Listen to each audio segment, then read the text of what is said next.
All right, what up, everyone? You know what it is. Team Adventurous at it again. So we got so much love on our Bricky video. So much.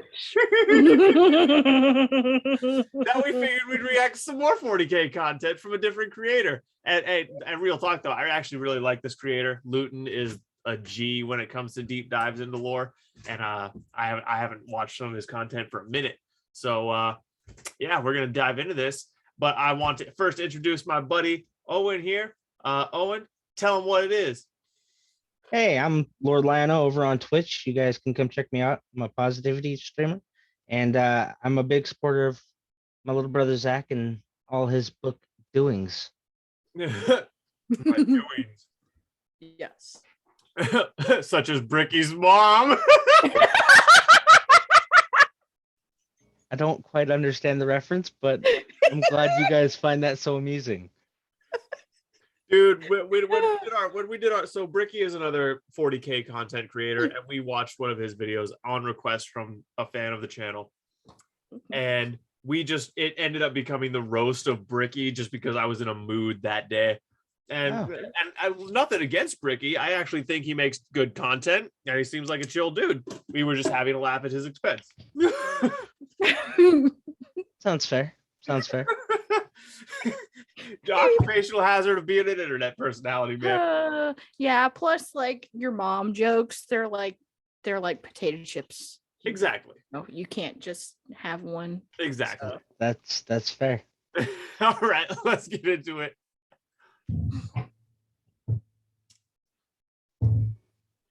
Luetin, fuck yeah.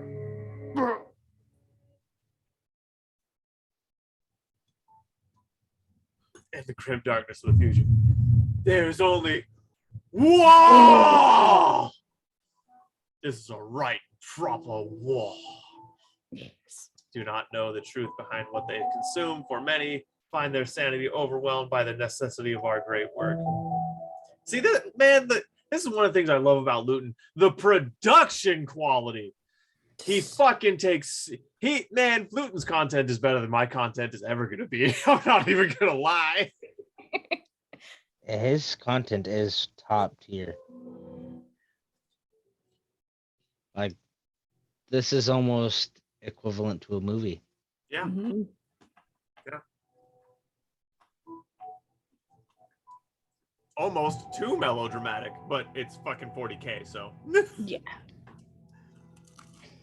Within the bowels of the Imperium, the souls that lie down in the filth, decay, and horror, it's difficult for those poor wretches to consider themselves within the vision and the light of the Emperor of Man. For as gloriously as the Imperium presents itself in the depths of the human spirit on the lowest levels of its vast hive cities, languish those in eternal despair, never to know anything other than a life of hardship, toil, and suffering, the rotten core of humanity's galactic empire. This is why it remains its own worst enemy, for here is where you'll find the most acute fracture points for discontent and those with nothing left to live for other than turn their souls over to the darkest whisperings that bleed into our reality from the realm behind our own. It's worth remembering also that for those who live in the Imperium, the phrase jobs is relatively inaccurate. Most people's assignments are not what we might consider jobs.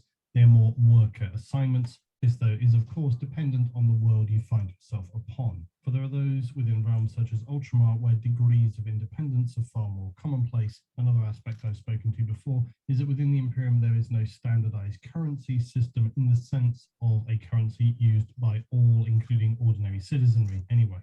And to do so would be challenging, if not near impossible, given the distance, scale, and instability of the Imperium as a whole. While many hive worlds, for example... Yeah, you hear that, socialists? Fucking idiots. who use ambiguously titled credits, individual systems may have their own localized currencies, and other feudal planets can even operate on a more basic barter system, supplemented with very rudimentary coinage. There exists a unit of value known as the throne gelt, which is as close to being universal payment as exists. This is often exclusively used by traders, road traders, inquisitors, and other imperial officials who travel between systems. Yo, that's a sexy ass pirate. However, you end up being compensated for your services, though it's most unlikely that you, as an ordinary pleb citizen... I like how they call pirates rogue traders.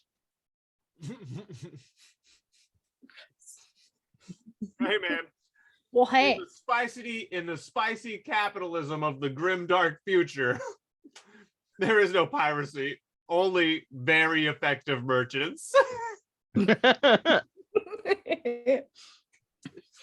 How's that for a take on the fucking 40k slogan? Oh, That's fair though. by the way, spicy capitalism, that's a me thing. You heard that here first. Or excuse me, I said that backwards. You heard, listen, I'm not retarded.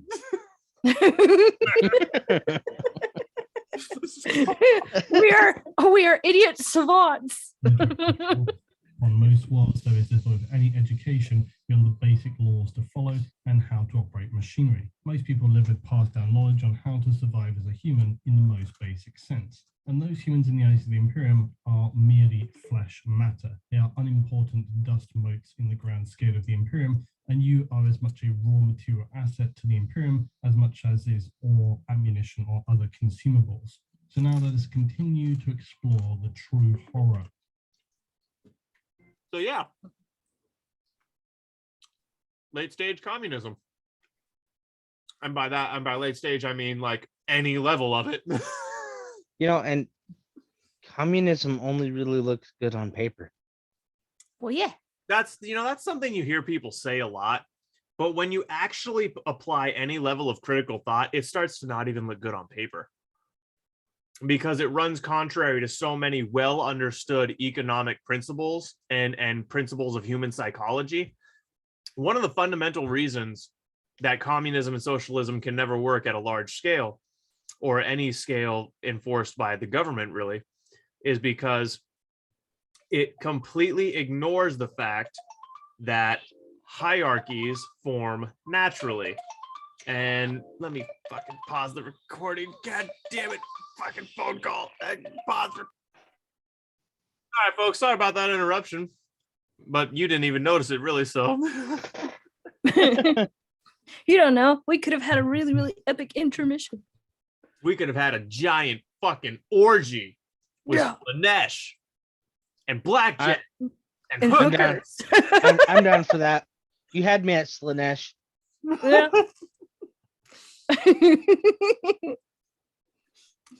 Mama Daddy Slanesh equals best chaos god. Right? And all 6 of his titties. The glory and service of the Astartes, it is the mind-numbing drudgery, the lack of hope, the acceptance of banality that is the true horror for humans in the nightmare that is the 41st millennium. Many welcome death when it comes, and others mutter about the madness of their own. The Imperium directs its rage and fury outwardly to the Xenos and the Heretic, but it is much to blame for the extreme levels of suffering inflicted upon the many trillions of ordinary citizens across the entire galaxy, as much as those who would seek to see it permanently obliterated. If you yourself were here, how would you serve? What role would you see yourself in? If you have a worse 40k job in mind, as always, throw it in the comments, and maybe I'll include it in a part 3 of this series. So then, the horror. In the darkness of the 41st millennium, I've read about these motherfuckers. These poor motherfuckers. Cogboys? Is that what you call them?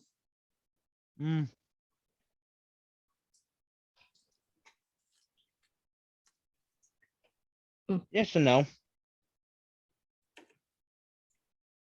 Humanity has fallen into a true abyss of moral and ethical darkness. Human lives are bizarrely fought for ferociously in terms of the preservation of the collective empire that is the Emperor's Imperium, yet individual lives are treated as little more than a material commodity. Conversion to servitors, archo-flagellants and the like, thinking, feeling human beings stripped of both their humanity and their minds turned to mush with regularity. The Imperium also uses techniques like mind wiping of problematic or troublemaking individuals, those they consider compromised or even just a risk factor. Mind wipes are usually achieved through a flood of neurochemicals being injected to the base of the cranium, steadily erasing personal memories and identity like a cold, clouded fog drifting through the mind of an individual. This is not isolated in use for conversion of humans to serve as slaves. It also can be used for Astartes, especially those in the Grey Knights, where mind wiping is standard practice to protect them from themselves while facing demons that might twist and distort their memory of loved ones to become weapons against an individual. Mind Oh, reading sounds like Big Pharma. default practice for control of humans in low status service. Many, in fact, exist in a state of servitude, but are only subjected to damaging processes like mind wipes should it be strictly necessary. And this can sometimes occur for those who live in service to the Mechanicus. They are known as the tech thralls. Thralls, however, are not like servitors. They are still classified as human, at least in terms of their minds anyway. They retain thoughts of their hopes and dreams. They hold on to fears and express desires. Some tech thralls burn brighter than others in their feelings, but most are depressingly broken individuals, worn down to shells of human being through the endless drudgery of their existence. Brutality, tough shifts of menial labor, most would gladly welcome death when it finally comes. They may be known as ad secularis, the tech thralls. They exist primarily as the servant class of the Adeptus Mechanicus, cybernetically adapted humans who retain some semblance of humanity. They sit. So, in all the shitty jobs in Warhammer 40k, where are we personally rating this one?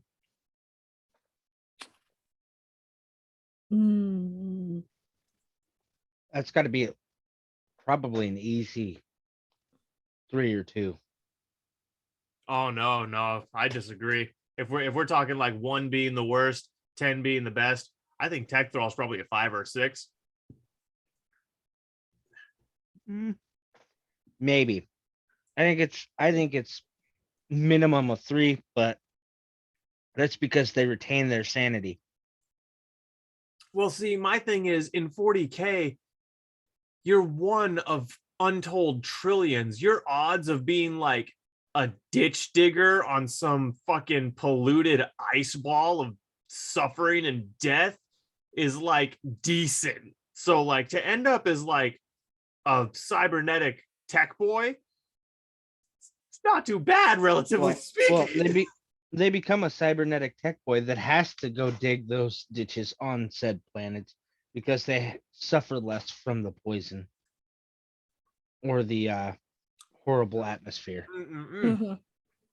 But that's not quite accurate because they're the servant class of the Adeptus Mechanicus, which means they go where the Adeptus Mechanicus goes, and the Adeptus Mechanicus goes where engineering type shit is happening. So if they're digging a ditch, it's to lay power conduit to fuel something big. You know what I mean? Like they're the ones who are working on cool stuff. They're not just digging ditches to mass grave bodies in. Well, the thrall actually just do whatever the Adeptus Mechanicus don't want to do. Exactly. And more times than not, it's not the cool stuff. It's the benign, labor-intensive stuff.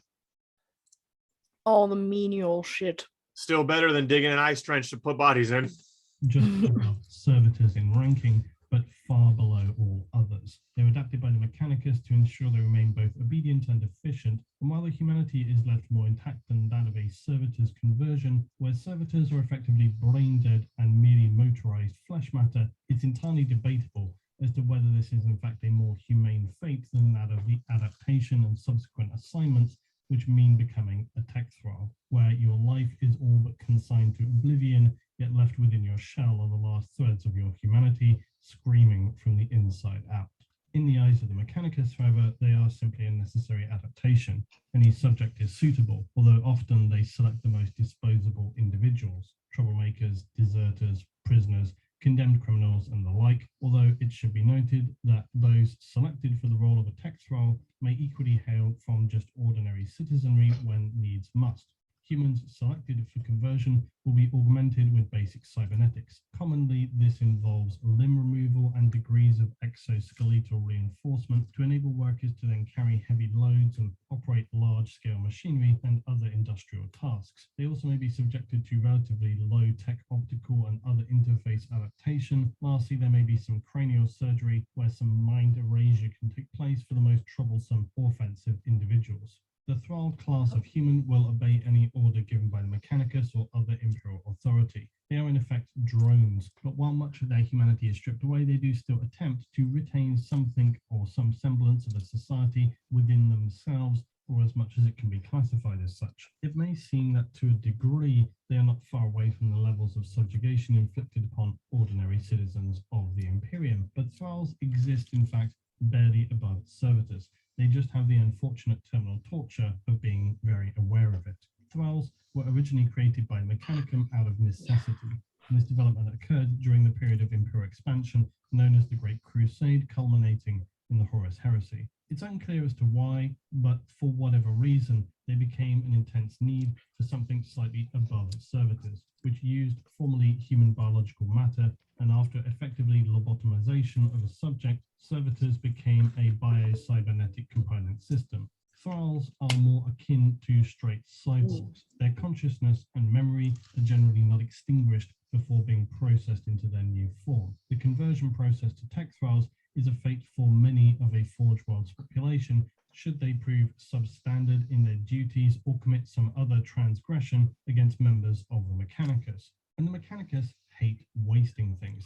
Why simply dispose of a troublesome human when they can serve the almighty cog until death? And what's really horrific and slightly scary about this is the fact that most likely whoever came up with this idea based it in actual history of the treatment of mental illness.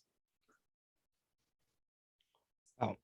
Because in places like asylums and things like that, when they discovered lobotomization and the fact that some people were still somewhat functional as far as physically, they thought, oh, hey, well, we can just take all of these people that we consider to be problematic and turn them into mindless drones that we can just give menial jobs to, like taking care of lawns and washing dishes and shit like that. So part of the sinister factor of this is that it has basis in actual shit. human history. Yeah. And now you see why I said that they're cog boys. Yeah. All of the Adeptus Mechanicus are cog boys. Form a massive part of the expendable labor force, and this is standard across the Imperium. There will of course still be large components of standard humans, but thralls are commonplace. If thralls are to be used for military purposes by the Mechanicus, this is when they are designated as the ad secularis, and this is of course a role that they are well suited for. After being outfitted with basic weapon systems and bodily protection, they will march to war as basically humanoid fodder. They are an unrelenting force of mentally alive soldiers, yet with no will of their own, puppeted by Mechanicus techs. It's not entirely dissimilar to some other machinery used by the tech priests, who are seemingly more skilled with wetware than they are the artificial systems of intelligence, perhaps for... I'm sorry, I was just taking a second to think about the fact that these motherfuckers have to pray to their gun to hope it works. Yes.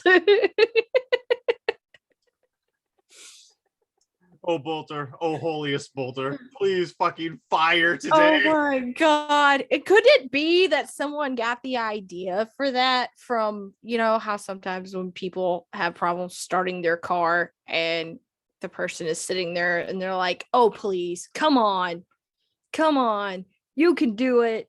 I know you can. I think it's more closely related to actual war when the gun would jam. They're praying that the jam comes out. Well, and it's even both of those still kind of miss on what I think is probably the true root of it. And that is in militaries throughout human history, and this is still seen in the American military today. This is my rifle, this is my gun, this one's for fighting, this one's for fun. You're assigned, and like in boot camp, you're assigned a rifle, and that's your rifle. There are many ones like it, but this one is mine. There is a relationship you are expected to form with your hardware because your hardware takes care of you. So Yeah. really, what we see in 40k is just like the fanatical evolution of that relationship between a man and his equipment. It's funny that only the Adeptus Mechanicus feel that way, though. Oh no, that's not accurate. The Marines pray to their bolters. Oh, do they? I thought it was just the Adeptus Mechanicus. Oh no. Oh no. Hmm. No, every human alive knows if you want that machine to work, you better pray to it before you run it. Every human knows that. Well, I mean, and that's a toilet before you shit in it so it flushes. Oh, but that also, leads into like the whole orc mythos in 40k, because the reason why all of their stuff works and it seems so amazing that it does, even though they're so haphazard and like simple-minded, is because they automatically believe that it will. We all know the lore. You don't need to tell us. I'm just saying, like, the reason why they don't have to verbally pray to it is because they subconsciously do. I don't even think it's subconscious. Like, I don't think orcs have a conscious or a subconscious. They're just Well, they are all subconscious. That's why they're fun. Again, I don't think Like children. Kaylin, I don't think that's a distinction worth making. I don't think they have a conscious or a subconscious. They're just conscious. I don't think it's a worthwhile distinction when we're talking about the green boys. Mm. You're such a pedantic ass sometimes, Gabe. The latter is strictly outlawed. Tech thralls will advance into the most ferocious enemy onslaughts without fear and are formed into so-called covenants. Their primary weapon is, like so much in the Imperium, weight of numbers, sending wave after wave of their own men at the enemy and making any foe seem, quite simply, a trifle.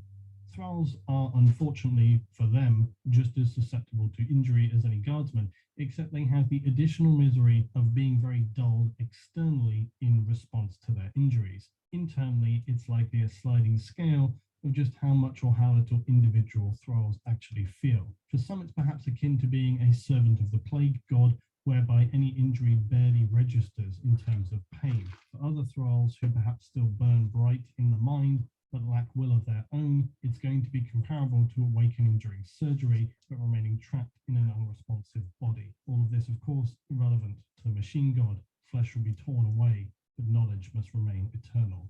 All of this, though, is not actually why tech thralls feature in this second offering of worst jobs.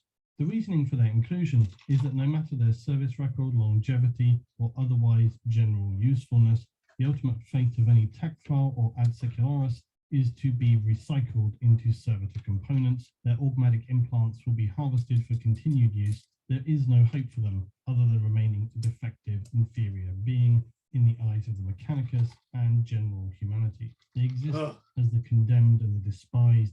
Death is a release when it comes, until they, of course, enter the realm beyond. Now, also, allow me to immediately contradict myself, for there is one other notable class of ad secularis, but it is a very minimal class, generally speaking. These are the Titan ad secularis.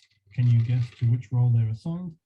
It's Titans. Different legios can refer to the tech thralls under them with other terms than ad secularis, and will even sometimes dress them with clean tabards and other simple cloth to give them a level of dignity, not for themselves, obviously, but to not offend the sanctity of the machine and its spirit. This is perhaps one of the exceptions to the rule, as thralls who serve within a Titan may sometimes be gifted minimal benefits by its tech priests, augmatics, and so forth. Mostly these so-called gifts can be interpreted more for the Mechanicus wanting to increase efficiency aboard a Titan than give anything to a thrall. But still, for the thrall, it's equally beneficial. It is perhaps the single ray of hope for a thrall to serve aboard a god machine of the Mechanicus, and in doing so, achieve a sliver of dignity and appreciation for their service. For the remaining unwashed masses, it's a lifetime of otherwise condemned misery. Oh, God. The selection of chapter serf as a worst job will undoubtedly be a contentious selection. because it honestly is somewhat subjective. In many ways, serving as a serf for the Astartes can only be seen as the highest honor, and any service to the Imperium and the Emperor is a glorious duty and one to be held with immense pride. Not to mention the fact that serfs are generally well treated in relatively safe environments.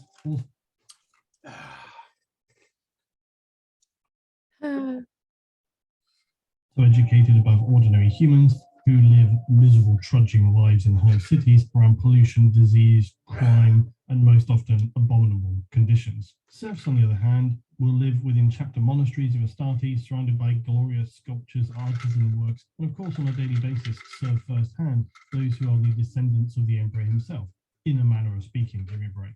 So why would In a manner of speaking, give me a break. like I said, it depends on your point of view. So hear me out. And it's also a very literal sliding scale. There are many examples of ordinary humans serving the Astartes who would rise to hold ranks such as housecarl or equerry. At the other end of the scale, there are those who will live lives which again I feel can be torturous. Serfs are very often failed space marines who for one reason or another did not meet the grade when it came to the progression of becoming a space marine. Now they have to live lives away from their homeworld, their family, and they may live in shame and humiliation every single day. The fact that their son never became an Astartes, or perhaps they live in mistaken delusion, believing still a slim chance that they were in fact converted to an Astartes. The serf's life, though, can be wide-ranging. Some will be abused on a near-daily basis by Astartes masters who look down upon them and remind them of their own humanity, something they hate. They will throw continual demeaning shame toward them at every opportunity. Some Astartes chapters, and especially those who would fall into darkness during the heresy, like the Death Guard, would punish serfs with brutal physical penalties for minor errors in service. Unsurprisingly, the Iron Warriors as well.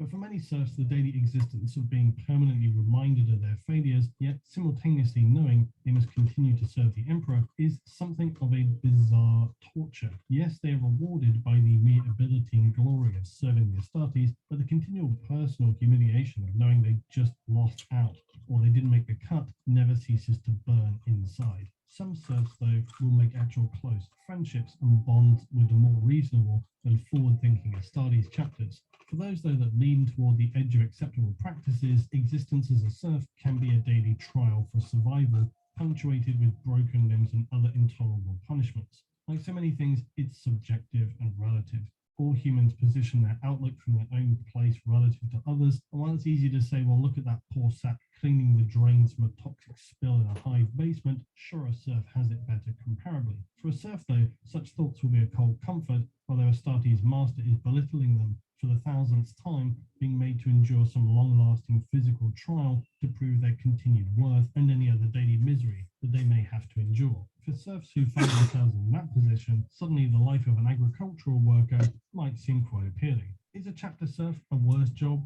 Possibly, but it's really the luck of the draw. For the lucky ones, it's a life of honored service and a glowing pride deep inside that they held an opportunity to continue to serve the Emperor despite their own shortcomings. For other serfs, though, it's a lifetime of personal reminders that when it came to it, they fell short, and this is then permanently reinforced daily with physical punishments atop. In many ways, their brutal trial to become an Astartes never truly ended, nor will it ever until they succumb to the conditions of living on a freezing battle barge or an Astartes master who cast them aside without remembering to control their strength on one particular day. For all who serve the Emperor, only in death does duty end. Oh God, these poor Next up, another bastards. straightforward one. It's likely fair to say that mining throughout human history has been one of the most challenging and dangerous professions, and unsurprisingly, in the 41st millennium, for humankind, little has. Thinking of these guys just instantly makes me think of the Reds from Red Rising. Oh, yeah. Yeah.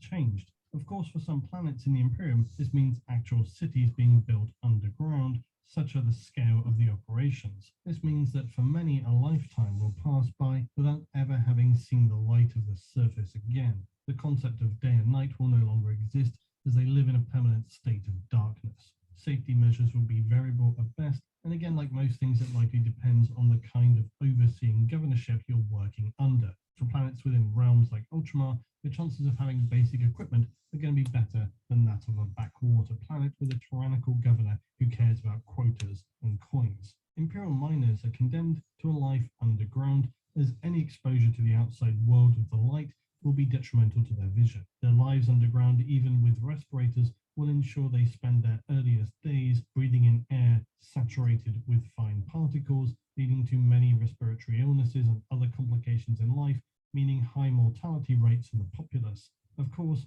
that's even before you come to the possible dangers of cave-ins, other collapses, machinery malfunctions, and other explosions of poorly stored materials. It's a very dangerous life, but like most human societies, the positives will be in the people. The sense of collective effort, worth, and community are what enable imperial mining communities to function. Plus, of course, the ever-present overseers who exist at nearly all levels of industrial imperial society. Slack in your work, negligent, you'll be facing punishment physically or prevented from working potentially permanently, which for many imperials is effectively a death sentence by any other name. Plus, of course, there's always the enjoyable risk of tunneling into a cavern and disturbing a nest of ambuls. Ambuls, those heavily armored insectoid creatures that have sharpened claws for digging through straight rockets. Or you could hit the mother lode and tunnel into a Necron tomb. Oh yeah, that'd just be the bee's knees, wouldn't it? I mean, how many times it's like happened a few times.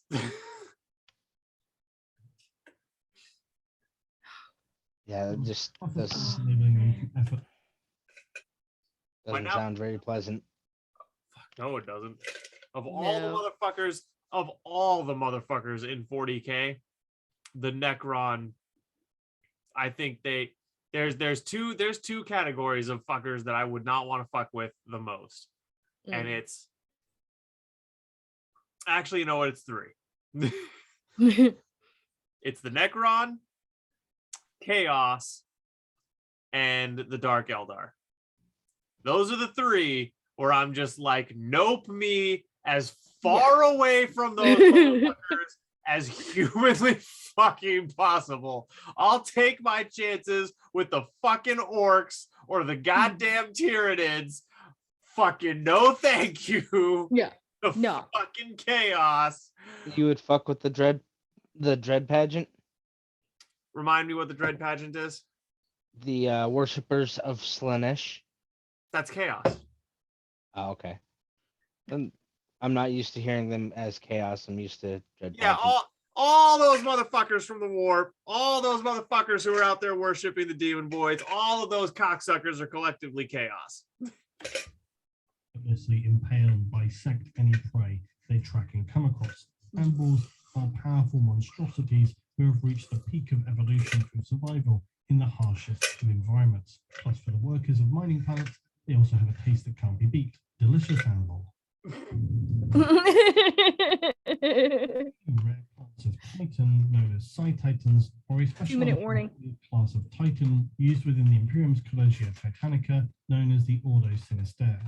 Their weapons are known as Sinistrum, a term given to designate weapons which will artificially amplify human psychic power, but potentially risk consuming the psyche themselves in the process.